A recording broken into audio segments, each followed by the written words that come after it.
아버지 하나님, 이번 한 주도 저희 모두를 지켜주시고 보호하여 주셨다가 이렇게 다시 평강의 안식일을 맞게 해주셔서 감사합니다. 이 시간 주님의 말씀을 공부하려 합니다. 성령 하나님께서 저희 마음문을 열어주셔서 빛 되시고 생명이신 주님을 보게 하여 주시옵소서. 주님께서 말씀하시고자 하시는 그 진리를 깨닫게 하여 주시옵소서. 예수님의 이름으로 기도드리옵나이다. 아멘.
Warten wir getrost, was kommen mag. Gott ist mit uns am Abend und am Morgen und ganz gewiss an jedem neuen Tag.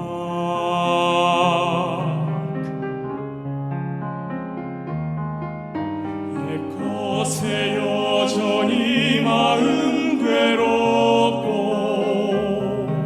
무거운 짐이 짓누르지만 오 주여 내 몰린 영혼을 위해 준비하신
안녕하세요. 우리 센트럴별교회 모든 성도 여러분, 한 주 동안 주님의 은혜 가운데서 모두들 평안하셨습니까? 오늘 이 저녁 성경 공부 시간에 함께 동참하신 여러분 모두를 진심으로 환영하며 또 이 성경 공부를 통하여서 하나님의 말씀의 은혜를 풍성히 받으시는 그런 이 시간이 되기를 간절히 바랍니다. 우리는 지난 금요일에 계시록 14장 1절부터 5절에서 14만 4천인에 대해서 공부를 했습니다. 이 14만 4천 명에 대해서 잠깐 복습을 좀 하자면요. 이 14만 4천 명은 어린 양, 즉 예수 그리스도와 함께 시온산에 설 자들입니다. 우리가 그 시온산의 영적 의미에 대해서 지난 시간에 우리가 함께 공부를 했죠. 두 번째로 이마에 어린 양의 이름과 아버지의 이름을 가진 자들, 즉 이 하나님의 인을 맞은 사람들이죠. 그 하나님의 인에는 세 가지 그 요소가 나와 있다 그랬습니다. 첫 번째는 이름, 여호와 하나님, 그다음에 또 직위는 창조주, 그다음에 그 통치 범위는 하늘과 땅. 이 바로 이 하나님의 통치의 영역이 되겠습니다. 그다음에 세 번째로 어린 양 앞에, 그러니까 예수 그리스도 앞에서 새 노래, 이 새 노래는 모세 어린 양의 노래고요. 또 그다음에 구속받은 자들의 노래, 승리의 노래가 되겠습니다. 그 노래를 부를 자들입니다. 또 여자로 더불어 더럽히지 아니하는 자들입니다. 성경에는 두 여자가 나오죠. 정결한 여자가 나오고 또 음란한 여자, 음녀가 나옵니다. 정결한 여자는 하나님의 참 교회이고요. 또 이 음란한 여자는 배도한 타락한 교회를 말합니다. 즉, 이 여자로 더불어 더럽히지 아니했다는 뜻은 이 타락하고 배도한 그 교회가 가르치는 거짓 교리들, 비성경적인 그런 교리들을 따르지 않고 오직 하나님의 말씀만 순종하고 또 그 말씀에 따라 살며 하나님께만 충성을 다하는 그런 자들이 바로 이 14만 4천 명이라는 자들. 14만 4천 명이라는 거죠. 그 다음에 어린 양, 이 인도하는 대로 따라가는 자들, 즉 예수님께서 인도하는 대로 순종하며 오직 그분에게만 정절과 또 사랑과 또 애정과 충성을 다하는 자들이라는 거죠. 마지막으로 입에 거짓말이 없고 흠이 없는 자들이다. 그렇습니다. 우리가 마지막 때 정말 주름 잡히거나 또는 티가 있다든지 흠이 없는 자들이 되라고 바울이 이야기를 했는데요. 이 흠이 없는 상태로는 우리 스스로는 절대 될 수 없습니다. 오직 십자가의 은혜, 또 성령의 역사에 순종할 때 우리 자신을 철두철미하게 십자가 앞에 내려놓고 성령의 역사에 순종할 때 우리가 점이 없고 흠이 없는 자들이 될 수 있다 했습니다. 마지막으로 이 14만 4천 명은 실제 수인가 상징 수인가에 대해서 우리가 함께 또 다뤄봤는데요. 이 14만 4천 명에 대한 해석을 두고 상당한 의견이 분분하고 그렇습니다. 우리 교회 안에서도 그랬었는데 과거에 우리 재림운동 초창기에 SN 헤스켈 목사님은 이것을 뭐 그분뿐만 아니라 많은 대다수 우리 재림운동 선구자들이 그랬습니다. 재림교회 선구자들이 실제수로 봤습니다. 그래서 19세기 초에 미국의 인구가 뭐 그렇게 기독교 인구가 많지도 않고 또 인구가 많지 않은데 우리 특별히 우리 그리스도인 재림교인의 교인이 한 3천 명밖에 안 되는데 언제 아무리 전도 열심히 했는데 언제 14만 4천을 다 채우겠습니다. 다 채우겠습니까? 그래서 SN 헤스켈 목사님이 우리 막 갓 결혼한 신혼부부들은 빨리 자녀들을 많이 낳아서 이 14만 4천 명을 채우도록 그렇게 권면했다는 그런 재미있는 이야기를 제가 드린 적이 있죠. 자, 그래서 여러 가지 것들을 우리가 살펴보면서 이 14만 4천 명은 실제 수라기보다는 상징수로 보는, 즉 하나님의 구원받은 모든 백성들을 상징하는 상징수다. 우리가 그렇게 공부를 좀 했습니다. 이제 이 시간에는 우리가 함께 이 14장 6절부터 12절에 나오는 세 천사의 기별을 우리가 함께 공부를 좀 하도록 하겠습니다.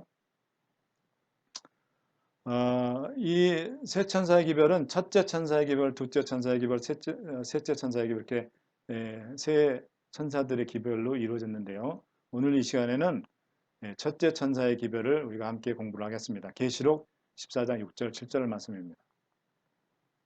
또 보니 다른 천사가 공중에 날아가는데 땅에 거하는 자들 곧 여러 나라와 족속과 방언과 백성에게 전할 영원한 복음을 가졌더라. 그가 큰 음성으로 가로되 하나님을 두려워하며 그에게 영광을 돌리라. 이는 그의 심판하실 시간이 이르렀음이니 하늘과 땅과 바다와 물들의 근원을 만드신 이를 경배하라 하더라. 이 기별의 대상자는 6절에 보니까 땅에 거하는 자들이라 했죠. 그럼 이 땅에 거하는 자들은 누굴까요? 이 땅에 거하는 자들은 그 이름이 생명책에 기록되지 않은 계시록 13장 8절에 나오는 짐승을 경배하고 짐승의 우상에게 경배를 하는 그런 사람들을 말하고 있습니다. 즉 이 땅에 거하는 자들은 하나님의 백성들이 아니라 하나님을 믿지 않는 세상의 모든 사람들을 가리켜서 이 땅에 거하는 자들이라고 하는데 그들이 바로 이 첫째 천사의 기별의 대상자입니다. 그다음에 이 기별의 범위는 6절에 보니까 여러 나라와 족속과 방언과 백성이라 했어요. 그래서 이 첫 번째 천사의 이 기별은 어떤 그 한 나라의 또는 어떤 특정 민족에 국한된 그런 것이 아니라 전 세계적인 그런 그 기별이라는 것을 이야기를 해주고 있어요. 이 기별의 특징은 물론 이게 첫 번째 천사뿐만 아니라 둘째 천사 또 셋째 천사 기별 다를 포함하는 거죠. 영원한 복음을 했습니다. 영원한 복음, everlasting gospel. 왜 영원한 복음이라 그랬냐면 여러분 이 복음의 속성은 일시적인 것이 아닙니다. 영원한 그런 속성을 가지고 있어요. 왜냐하면 그 복음의 핵심이 영원하신 예수 그리스도이시기 때문에 이 영원한 복음에는 그리스도의 봉사, 십자가상에서의 죽으심, 부활, 또 하늘로의 승천, 또 승천하셔서 하늘 보좌에 좌장해 하신 그런 모든 내용들이 그 가운데 다 담겨져 있습니다. 또 그리스도의 중보, 심판, 또 그분께서 이 땅에 다시 오실 재림 이런 내용들, 그런 내용들이 다 담겨져 있어요. 그러니까 전적으로 예수 그리스도에게 초점이 맞춰져 있는 그런 기별이라는 거죠. 그래서 이 세 천사의 기별은 마지막 때에 전파될 그런 복음이 되겠습니다. 자, 그러면 이제 첫째 천사의 기별의 내용을 한번 보겠습니다. 첫 번째, 이 첫째 천사 그 기별의 메시지는 뭘까요? 7절에 하나님을 두려워하라 그랬습니다. 하나님을 두려워하라. 이 하나님을 두려워하는 게 뭘까요? 이것은 하나님의 말씀을 순종하고 그분의 계명을 지킴으로써 삶 속에서 하나님을 진지하게 모시는 것을 말하고 있습니다. 또 그 다음에 하나님과의 관계를 바로 맺고 또 하나님의 뜻에 완전히 굴복하는 것이 바로 하나님을 두려워하는 것입니다. 성경에서 하나님의 종들, 하나님의 사람들을 묘사할 때요, 이들을 가리켜서 하나님을 두려워하는 그런 자들로 묘사가 되어 있습니다. 그래서 우리가 정말 이렇게 우리가 하나님의 말씀을 순종하고 또 삶 속에서 우리 하나님을 진지하게 모시고 그분과의 관계를 바로 맺고 하나님의 뜻에 굴복하는 그런 생애를 살 때에 여러분 어떤 일이 우리에게 있게 된다고요? 우리가 하나님께서 원하시는 그런 삶을 살게 되고 악을 피하게 된다는 것입니다. 두 번째로 하나님께 영광을 돌리라는 것입니다. 이 기별은 이 말씀은 인본주의 신앙에서 신본주의, 그러니까 사람 중심의 신앙에서 하나님 중심의 신앙으로 돌아가라는 기별입니다. 또 이 말씀은 이 기별은 하나님의 말씀에 온전히 순종함으로 우리가 죄를 지어서 잃어버리게 된 하나님의 형상을 다시 회복하라는 기별입니다. 여러분 이 하나님의 형상을 우리가 어떻게 회복할 수 있을까요? 고린도후서 3장 18절은 이런 말씀이 있습니다. 우리가 다 수건을 벗은 얼굴로 거울을 보는 것 같이 주의 영광을 보매 저와 같은 형상으로 화하여 영광으로 영광에 이르르니 곧 주의 영으로 말미암아. 즉 우리가 하나님을 날마다 거울에서 우리 자신을 바라보아서 우리가 뭘 얼굴에 뭐가 묻었나 잘못됐나 이런 것들을 거울을 볼 때 우리가 바로 고치는 것처럼 우리가 하나님을 날마다 바라보게 되면은 우리가 하나님의 품성으로 하나님을 우리가 닮은 그런 하나님의 사람으로 변화가 된다는 것입니다. 근데 그렇게 하는 일의 핵심이 누구라고요? 주의 영, 성령으로 그렇게 된다는 것입니다. 그 다음에 이 하나님께 영광을 돌린다는 것을 더 아주 본격적으로 구체적으로 1890년에 쓰여진 원고 16번에 보면 이렇게 나와 있습니다. 하나님께 영광을 돌린다는 것은 우리 속에 있는 하나님의 품성을 드러내는 것이다. 이런 방법으로 우리가 아버지와 아들을 세상에 알릴 때, 그러니까 우리가 하나님의 품성을 드러낼 때 우리는 하나님께 영광을 돌리게 되는 것이다. 그랬습니다. 자, 그러면 어떻게 우리가 하나님께 영광을 돌릴 수 있습니까? 그것은 첫 번째 품성의 열매를 통해서입니다. 여러분, 우리 주님께서는요, 우리한테 이렇게 말씀하세요. 요한복음 15장 8절입니다. 너희가 과실을 많이 맺으면 내 아버지께서 영광을 받으실 것이요. 너희가 내 제자가 되리라 그랬습니다. 주님께서는 우리에게 열매를 많이 맺으라 그렇게 얘기하고 있습니다. 여러분 왼쪽에 있는 저 나무에 달려있는 열매를 보십시오. 우리가 잘 아는 성령의 9가지 열매입니다. 갈라디아서 5장 22절 23절 오직 성령의 열매는 사랑과 희락과 화평과 오래 참음과 자비와 양성과 충성과 온유와 절제니 이 같은 것을 금지할 법이 없느니라 했습니다.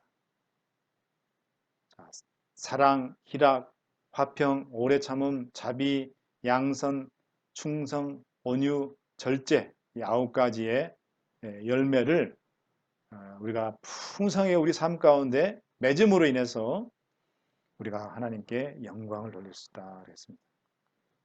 자, 두 번째로는 착한 행실을 통하여서입니다. 마태복음 5장 16절 한번 보겠습니다. 이와 같이 너희 빛을 사람 앞에 비치게 하여 저희로 너희 착한 행실을 보고 하늘에 계신 너희 아버지께 영광을 돌리게 하라. 착한 행실이 뭘까요? 하나님의 품성과 하나님의 뜻이 우리의 삶을 통하여 다른 사람들에게 나타나는 것. 그것이 바로 착한 행실입니다. 여러분 동의하시죠? 우리가 하나님의 품성으로 변화가 되지 않으면 절대로 우리의 삶 가운데서 착한 행실이 나올 수가 없어요. 자, 성경에 보면 이 착한 행실을 변화되어서 하나님의 품성으로 하나님의 그 변화된 품성을 통하여 삶의 그 열매를 보여준 두 인물이 있습니다. 누가복음 7장 2절로 5절에 보면 로마 백부장이 나오는데요. 이 로마 백부장이 어떻게 했는지 한번 보겠습니다. 어떤 백부장의 사랑하는 종이 병들어 죽게 되었더니 예수의 소문을 듣고 유대인의 장로 몇을 보내어 오셔서 그 종을 구원하시기를 청한지라. 이에 저희가 예수께 나와 간절히 구하여 가로되 이 일을 하시는 것이 이 사람에게는 합당하니이다. 저가 우리 민족을 사랑하고 또한 유대인들을 위하여 우리를 위하여 회당을 지었나이다. 그랬습니다. 여러분 이 백부장은 이 로마 사람입니다. 이방인이에요. 그럼에도 불구하고 유대인들을 사랑했다 그랬습니다. 하나님의 이 사랑의 품성을 이방 민족임에도 불구하고 유대인들에게 베풀었던 것입니다. 또 그리고 유대인들이 예배를 잘 드릴 수 있도록 회당을 지어서 하나님의 백성들이 하나님께 예배와 찬양 드리는데 부족함 없도록 헌신과 봉사를 그렇게 한 모습을 우리가 볼 수가 있습니다. 이 변화되지 않으면 이렇게 할 수가 없어요. 하나님의 품성을 갖지 않으면 이렇게 할 수 없습니다. 자, 두 번째로 이 다비다라고 그러는데요. 우리가 잘 아는 이 도르가입니다. 도르가. 이 도르가는 아주 정말 이 착한 일을 많이 한 사람입니다. 무슨 일 했는지 보겠습니다. 사도행전 9장 36절 보겠습니다. 요바에 다비다라는 여제자가 있으니 그 이름을 번역하면 도르가라. 선행과 구제하는 일이 심히 많다니 그랬습니다. 여러분, 이 도르가는 정말 남이 알지 못한 그런 그 착한 일과 또 많은 그런 구제하는 일을, 남을 돕는 일을 참 많이 했습니다. 그래서 이 도르가가 죽었을 때 많은 사람들이 와서 같이 울고 또 슬퍼했다고 그렇게 기록이 나오고 있죠. 여러분, 어떤 한 사람이 정말 그가 인생을 잘 살았나 또 그렇게 잘 살지 못했는가를 알려면 그가 죽은 이후에 그의 장례식에 가보라 그랬습니다. 그 장례식에 많은 사람들이 왔으면 정말 이 사람이 생전에 참 좋은 그런 일을 많이 하고 덕을 많이 끼치고 훌륭한 일을 많이 한 사람이다. 그러나 반대로 이 사람이 죽었는데 그 죽은 장례식장에 아무도 없고 쓸쓸하게 가족들만 이렇게 있으면 그 사람의 인생은 헛산 인생입니다. 그래서 정말 우리가 여러분 하나님의 백성으로서 하나님의 품성으로 변화돼서 이 도르가는 완전히 하나님의 여인이에요. 하나님의 품성으로 변화된 거듭난 그런 여인입니다. 이 여인의 이름을 따서 우리 교회에 부서 가운데 도르가야라는 부서가 있어요. 지금은 여러분 뭐 이게 여성 선교회로 바뀌었지만 저는 개인적으로 도르가야라는 그 명칭이 더 저는 성경적이라고 저는 생각합니다.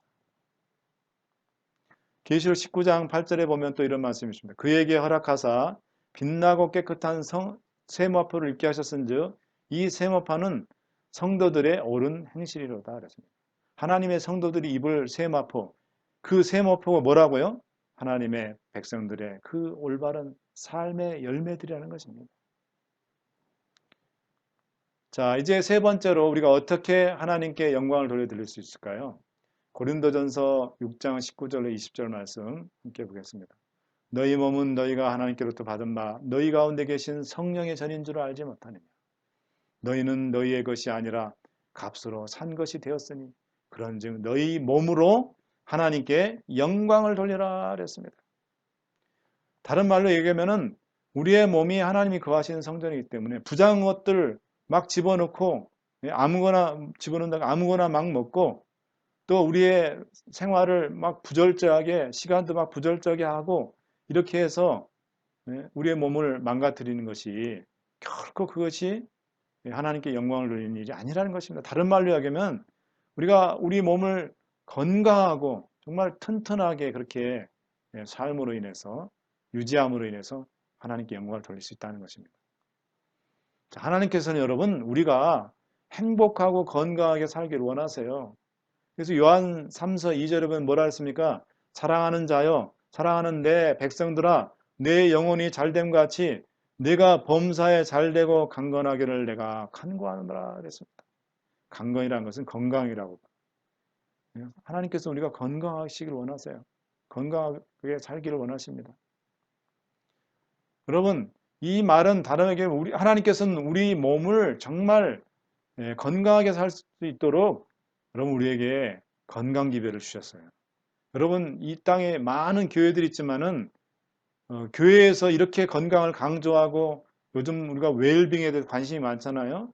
이렇게 건강하게 살 수 있는 것을 가르쳐주는 교회는요. 제치를 하실 예수 재림교회밖에 없어요.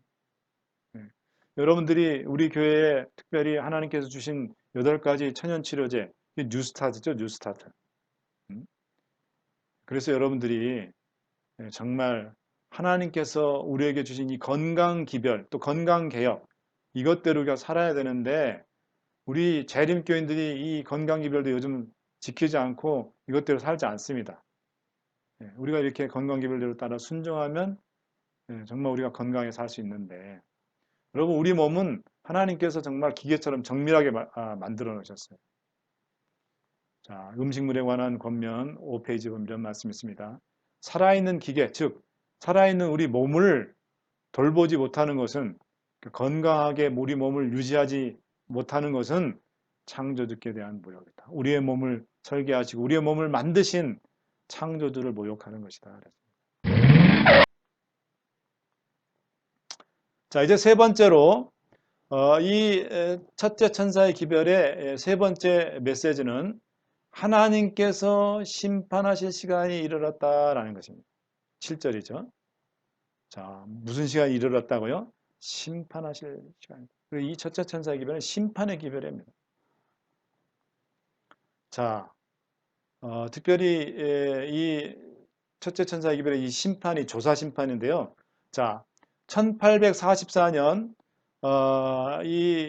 그 윌리엄 밀러가 다니엘 8장 14절을 통해서 예수님께서 재림하신다고 1844년 10월 22일에 재림하신다 그렇게 이제 재림 운동을 시작을 했잖아요. 그래서 미국의 동부를 중심으로 수많은 사람들이, 많은 그리스도인들이 이 재림 운동에 가담했습니다. 그러나 여러분 어땠습니까? 막상 1844년 10월 22일에 예수님 오셨나요? 안 오셨어요. 그러자 많은 사람들이 실망해서 다 떠났습니다. 그러나 소수의 사람들이 기도하며 하나님의 말씀을 다시 연구한 끝에, 예수님께서 1844년 10월 22일 이 땅에 오시는 것이 아니라 어떻게 해요? 하늘 성소의 첫 번째 칸 성소에서 두 번째 칸인 지성소로 들어가셔서 대제사장으로서 이제 중보 사역을 하시는 그 시간이 바로 1844년 10월 22일 이후다. 자, 그러면 예수님께서 하늘 성소에서, 지성소에서 하시는 그 일이 뭘까요? 그게 바로 뭐냐면 조사심판이라는 거죠. 성경에서 이 조사심판의 장면을 정말 잘 설명해 놓은 게 다니엘 7장 9절입니다. 이제 그 모습을 우리가 좀 보겠습니다. 조사심판은 언제 시작되느냐? 1798년 자금불 교황권의 권세, 즉 교황 피우스 6세가 이제 벌티에르 프랑스 혁명군의 장군 벌티에르에 의해서 체포돼서 이제 감옥에 체포되고 갇히고 또 끝내 옥사하게 됨으로 인해서 완전히 교황권이 몰락하고 그 2300주의 끝인 1844년 그 해부터 조사심판이 시작되는 것입니다. 자, 대쟁투 285쪽에 보면 이런 말씀이 있습니다. 심판을 위하여 지정된 2300일이 맞춰지는 1844년에 죄를 조사하고 도말하는 일이 시작되었다. 그리스도의 이름을 부르는 모든 사람들은 다 이 엄숙한 심사를 통과해야 한다. 산 자나 죽은 자나 다 같이 자기의 행위를 따라 책에 기록된 대로 심판을 받게 된다. 그랬습니다. 조사 심판의 장면을 한번 보겠습니다. 다니엘 7장 9절이죠. 내가 보았는데 왕자가 너희고 옛적부터 항상 계신 이가 좌지. 옛적부터 항상 계신 이는 아버지 하나님입니다. 성부 하나님.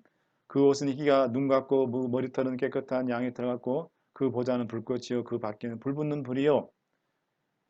그리고 변호하시는 변호인은 예수 그리스도시고 또 이 원고는 사단마귀, 피고는 우리들이겠죠. 자, 대쟁투 275쪽 보겠습니다. 사람의 생애와 품성이 온 세계의 재판장이신 하나님 앞에서 조사되고 사람마다 자기의 행위를 따라 보응받게 될 크고도 엄숙한 날의 광경을 선지자는 보았다. 옛적부터 항상 계신 일은 바로 아버지 하나님이시다. 재판장 아버지 하나님을 얘기해요. 자, 그러면 이 땅 세상의 법정에도 판사가 아무렇게나 재판하는 아닙니다. 그 근거가 있어야 돼요. 그래서 이 하늘 법정에서도 근거가 있는데 다니엘 7장 10절 보겠습니다. 심판을 베푸는데 책들이 펴놓였더라. 책의 근거에서 심판이 펼쳐진다는 것입니다. 심판이 진행된다는 것입니다. 그러면 어떤 책들이 펼쳐져 있을까요? 보겠습니다. 자, 첫 번째는 생명책입니다. 이 생명책은 계시록 21장 27절에 보면 오직 어린 양의 생명책에 기록된 자들만 하늘에 갈 수 있고 하늘 유리바닷가에 모세의 어린 양의 노래, 승리의 노래를 부를 수 있다 그랬습니다. 자, 대쟁투 278절에 보면 생명책에는 일찍이 하나님을 섬긴 바 있는 모든 하나님의 백성들의 이름이 기록되어 있다 그랬습니다. 우리 찬미가 그런 거 있죠. 나의 이름 거기 적혀 있나이까. 바로 그 나의 이름이 적혀 있는 그 책이 바로 뭐냐면 생명책이에요.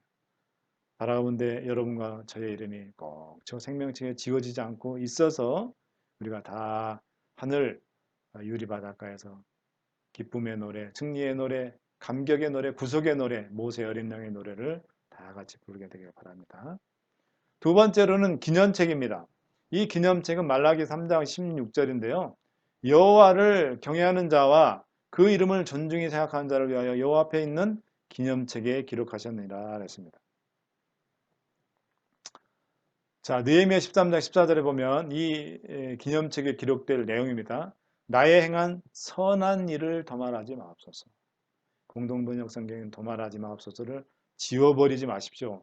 내가 행한 선한 행실들, 선한 일들을 지우지 마십시오. 이렇게 했는데 이 기념책에는 우리가 하나님의 백성들이 한 모든 선한 일, 착한 행실들이 다 기록됐죠. 여러분들이 남모르게 어떤 분에게 필요한 것들 갖다 드린 것, 또 전화해서 말로 용기 주고 격려해 주고 기도해 준 것, 또 방문관 가는 것, 또 하여튼 남모르게 어떤 선한 일을 했던 것들, 모든 것들, 그런 것들이 다 이 기념책에 기록된다 그랬습니다.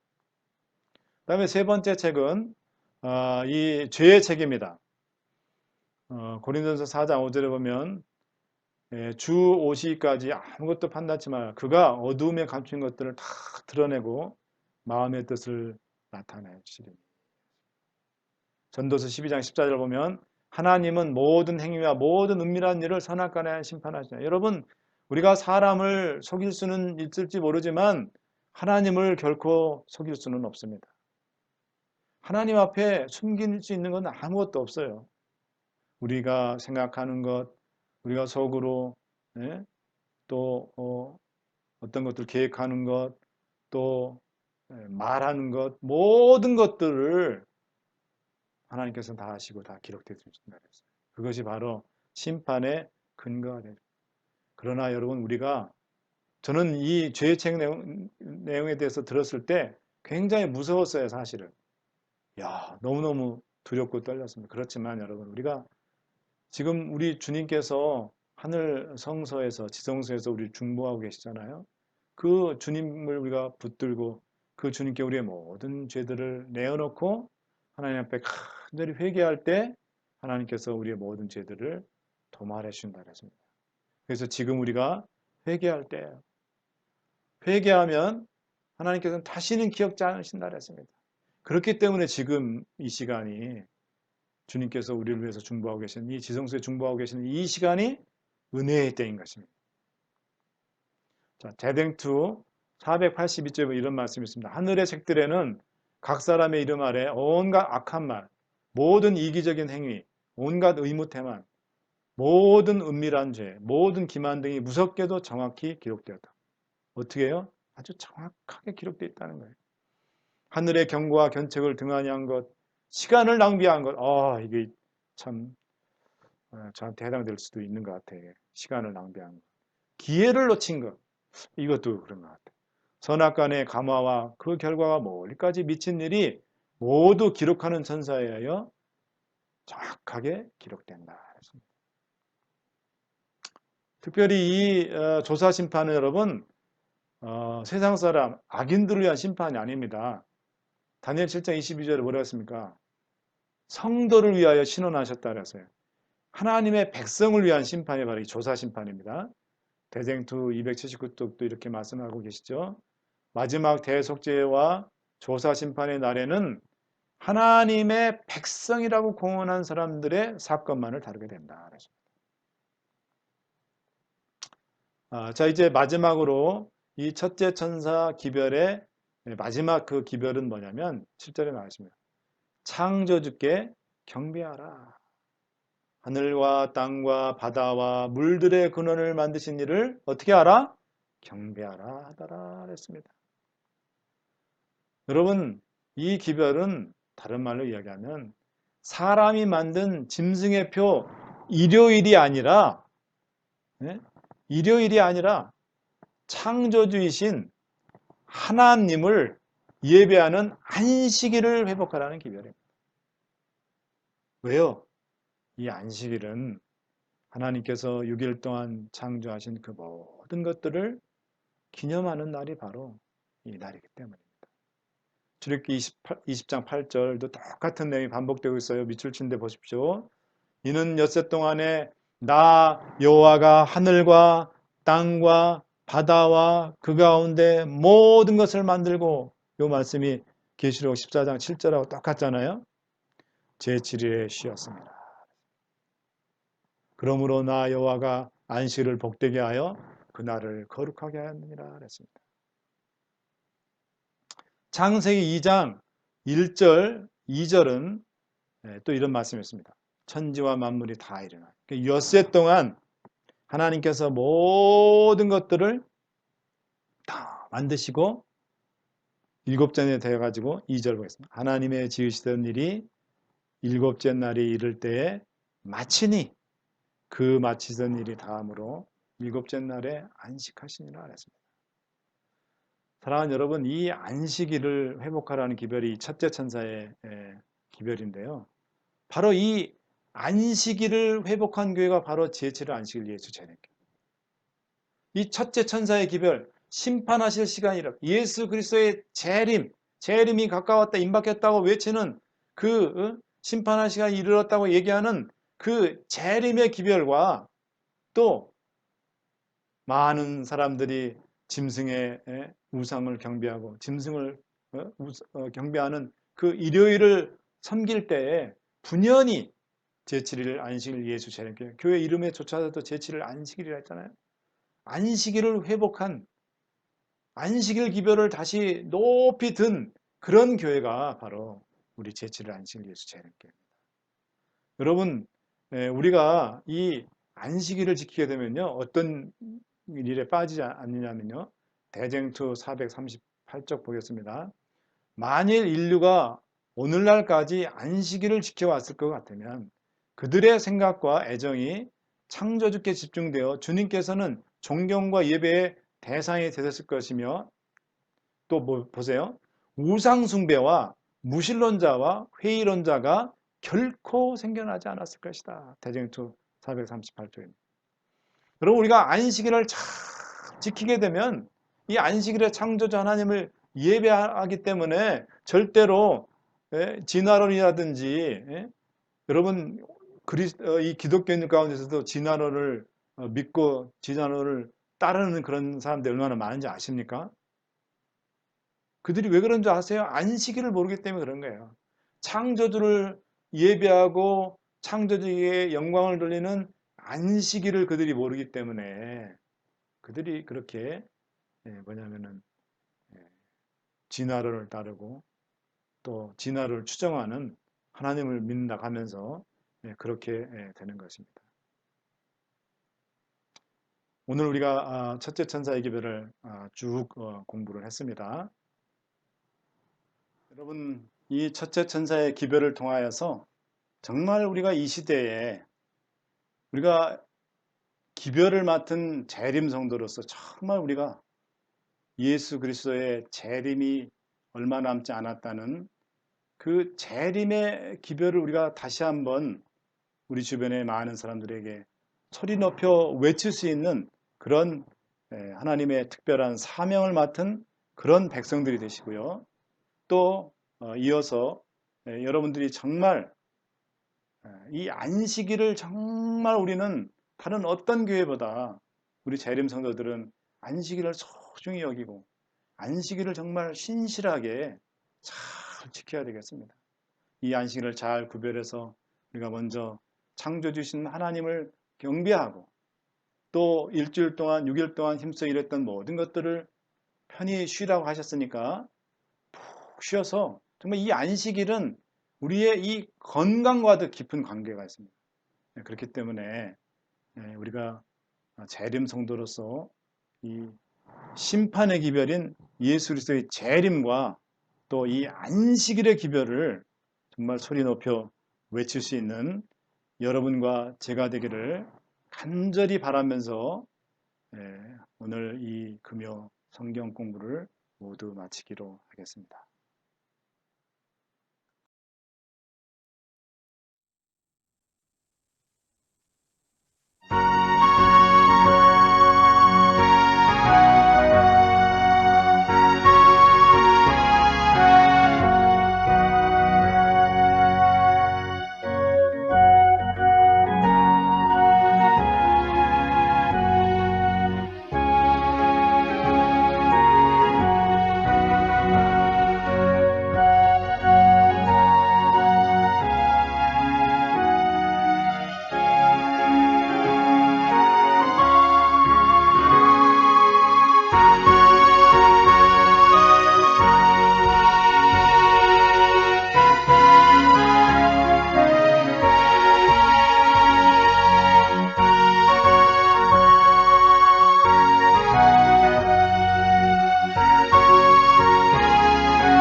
사랑하는 주님, 역사의 끝을 살아가고 있는 우리들에게 오늘 세 천사의 기별 중에 첫째 천사의 기별을 통하여 우리의 사명이 무엇인지 그리고 우리가 누구인지를 깨닫게 해주셔서 감사합니다.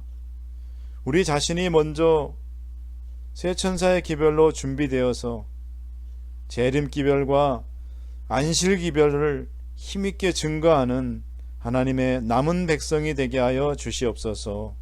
예수님의 이름으로 기도드렸나이다. 아멘.